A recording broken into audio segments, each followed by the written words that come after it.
Indépendance, cha-cha, tozuie. Okipwanza, cha-cha, tubakidi.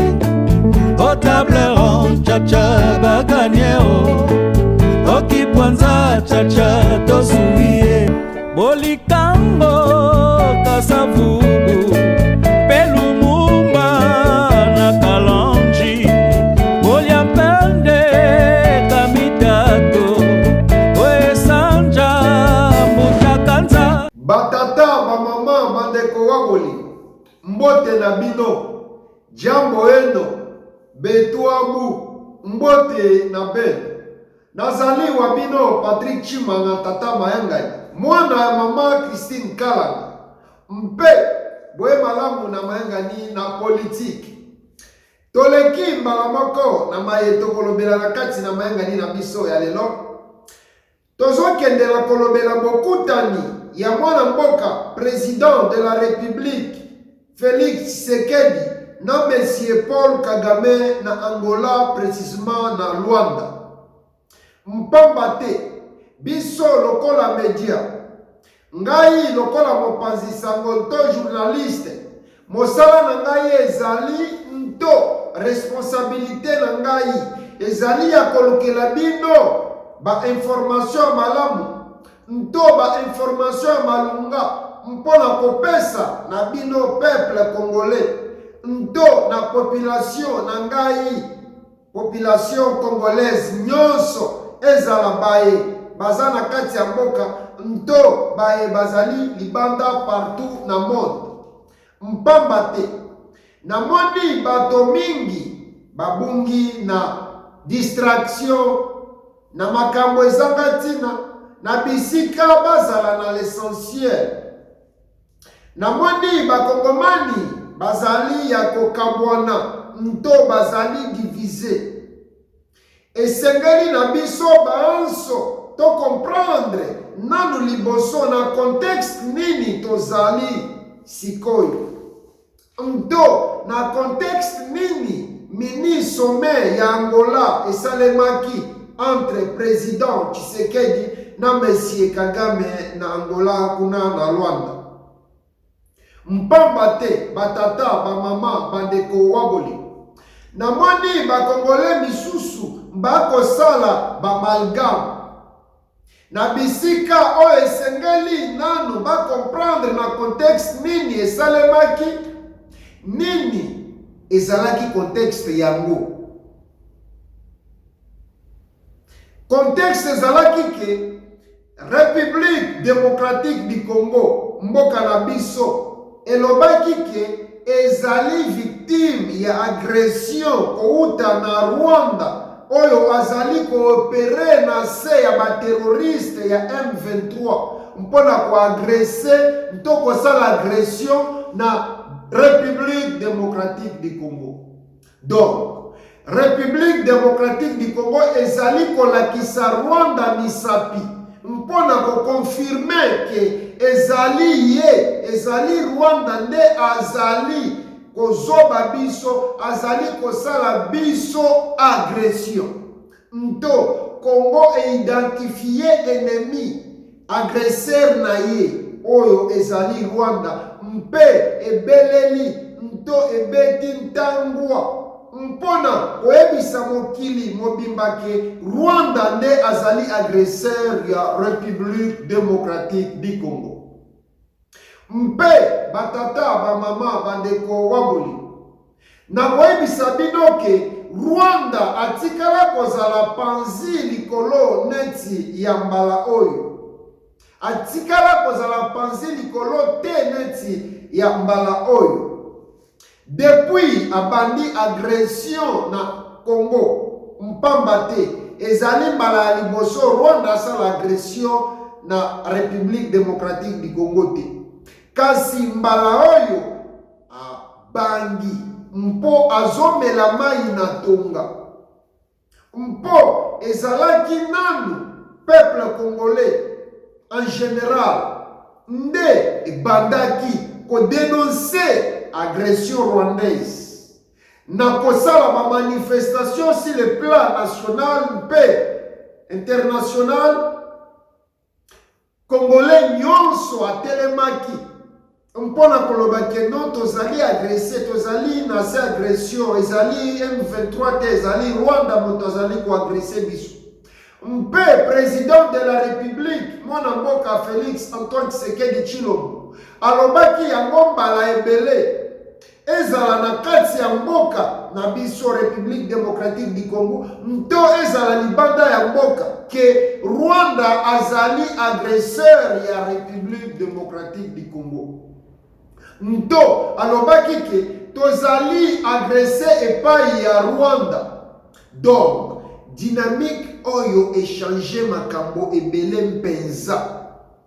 Mpamba te bokomona ke pendant plus de 25 ans ya agression oyo Congo azali victime, mpona richesse na biso, nto mpona nkita na biso, oyo nzakomba nto nzambe acha na mabele na biso Congo, kouta na ba multinational na Rwanda, oyo bazali ko utiliser, mpe na ngonga nyonso oyo Paul Kagame azalaki yanke, na ngonga nyonso wana bagression wana, Paul Kagame yanka danger.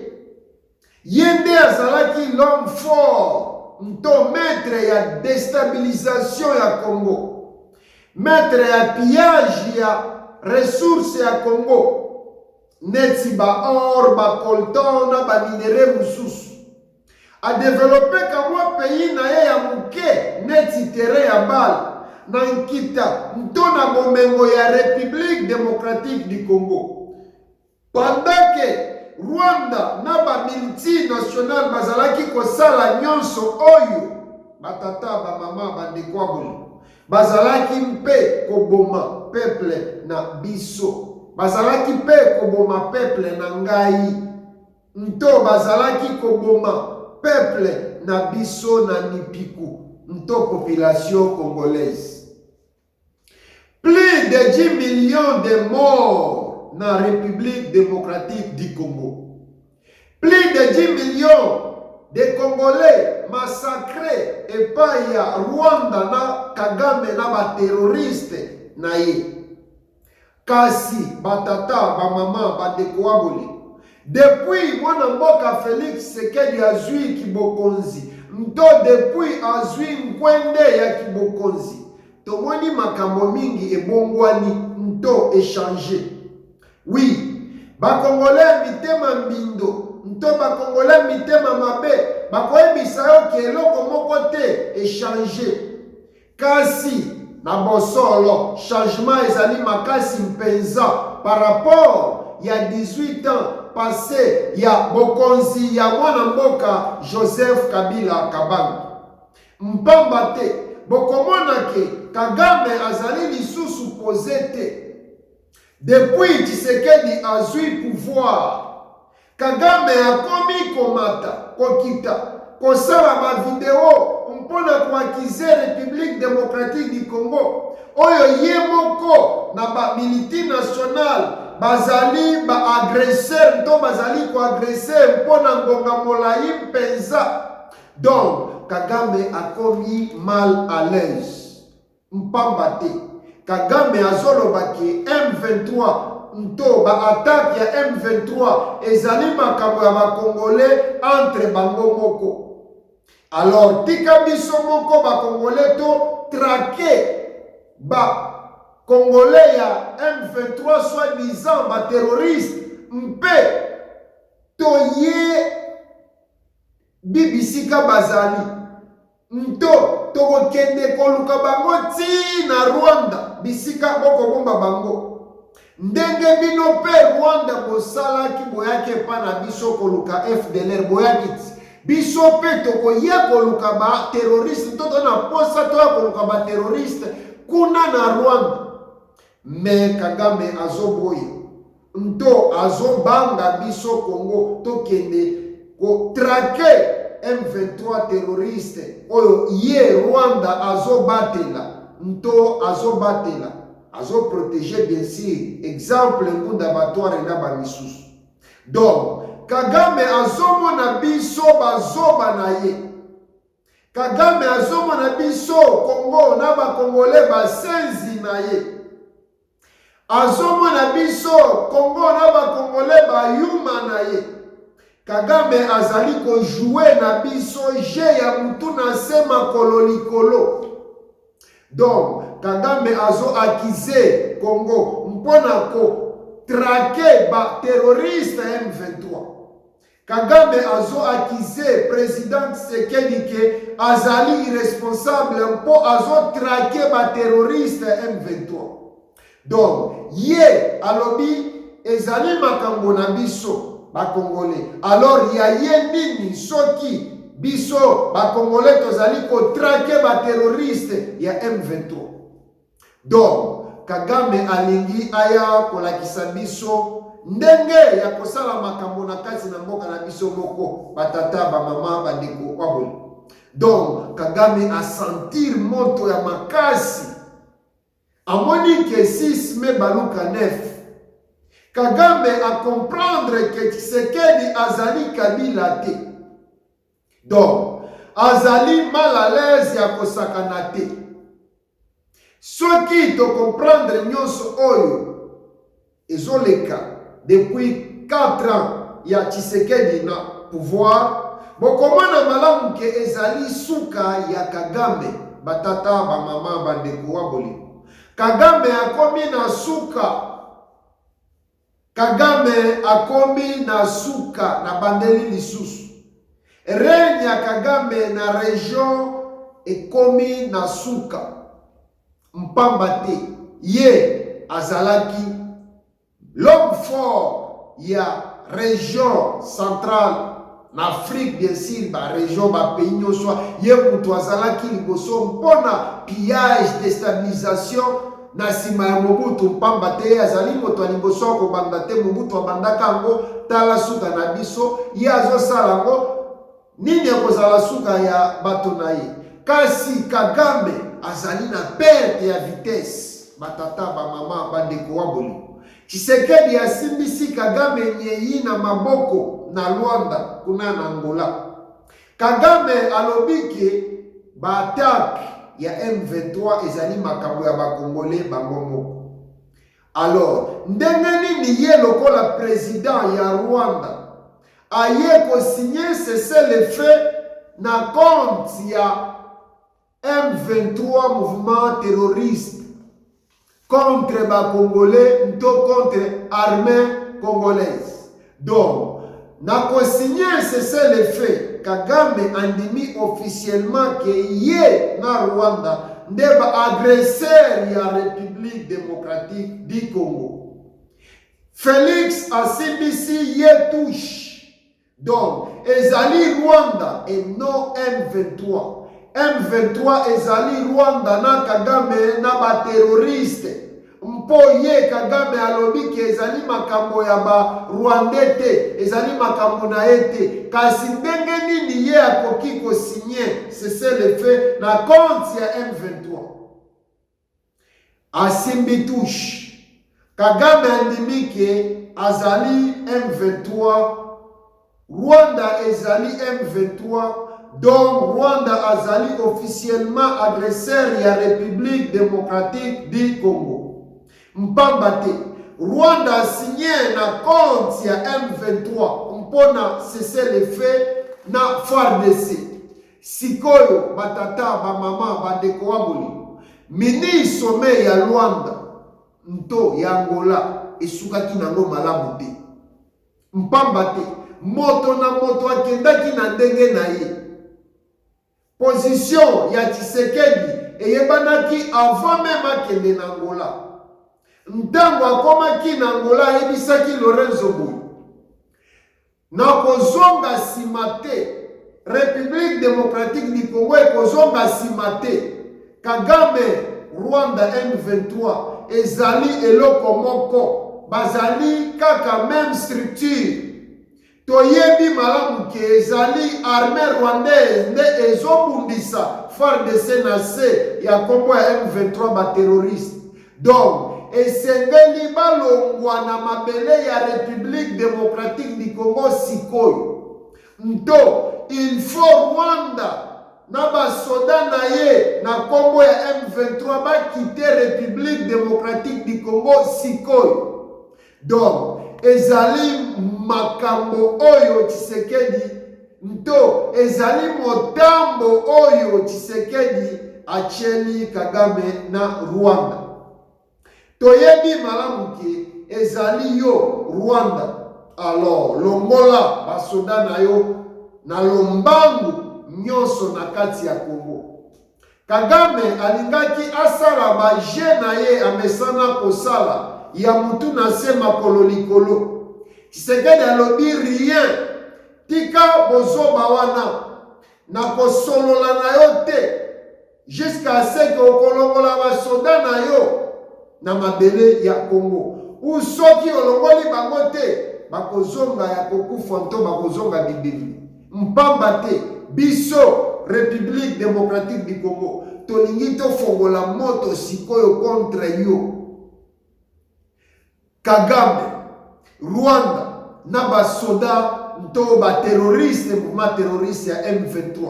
Nto biso République démocratique du Congo tozo déclarer sikoyo moto contre Rwanda na ba mouvement terroriste ya M23 na Kagame.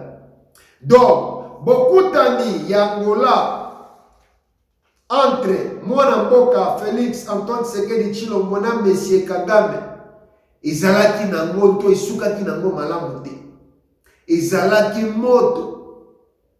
Batata, bamama, bandeko waboli bayokani te.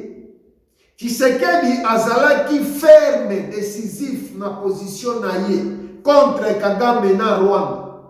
Tshisekedi a insisté mpe alobiki Rwanda agresseur mouvement terroriste M23 bakite mabele ya Congo sikoyo ou soit bako subir ba conséquences. Mpe esengeli na ngai koyebisa binoki Félix Tshisekedi akendaki ko négocier pe na Rwanda te. Batata ba mama bandeko aboli. Kasi Tshisekedi akendaki koyebisa Lorenzo ya Ngolaki toyebi biso banso sikoyo likambo.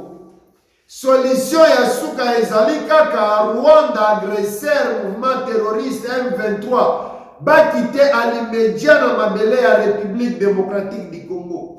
Pas de conditions, pas de négociations, donc sans eloko moko mpamba te M23 ezali Kagame na Rwanda point bas. Sikoyo Kagame na Rwanda ba comprendre malamu ke République démocratique du Congo eko bongama mpona kosala attaque musclée contre Rwanda agresseur mouvement terroriste M23.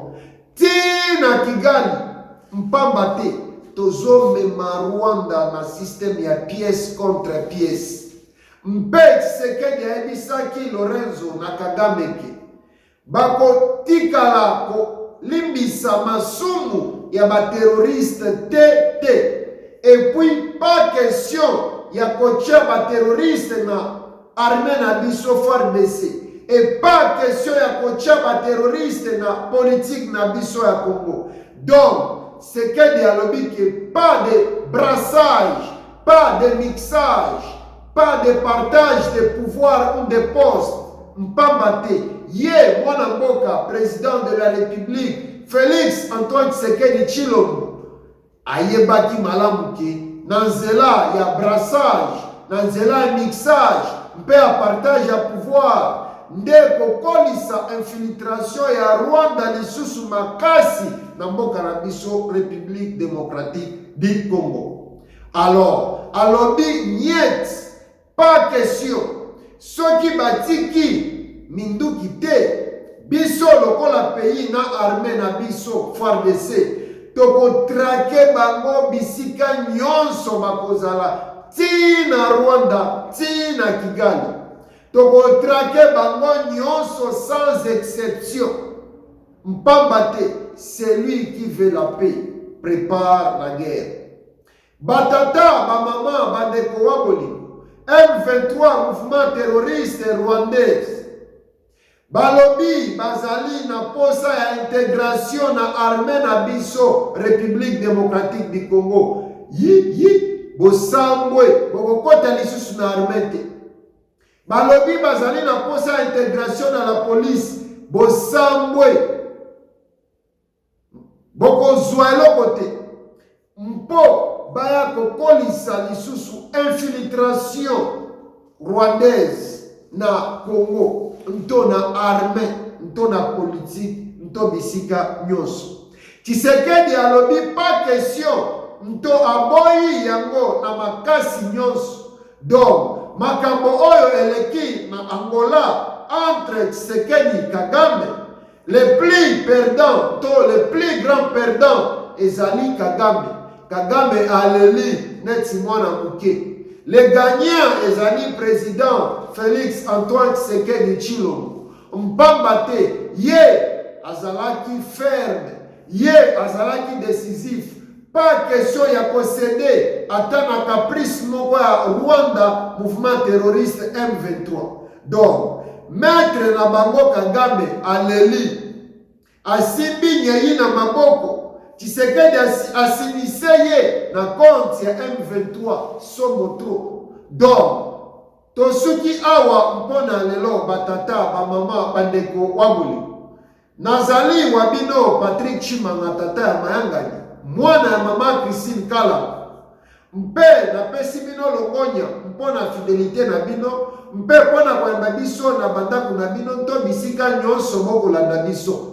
Na keina lombangu na kopesa mbote nto merci nto longonya na Cristiano Chimanga suka na mwana ingénieur ya mikoloyo sakana na ba image di mpe tomona ni mbalasima na Mayangani na politique na tondi bino longonya pe merci beaucoup, goodbye.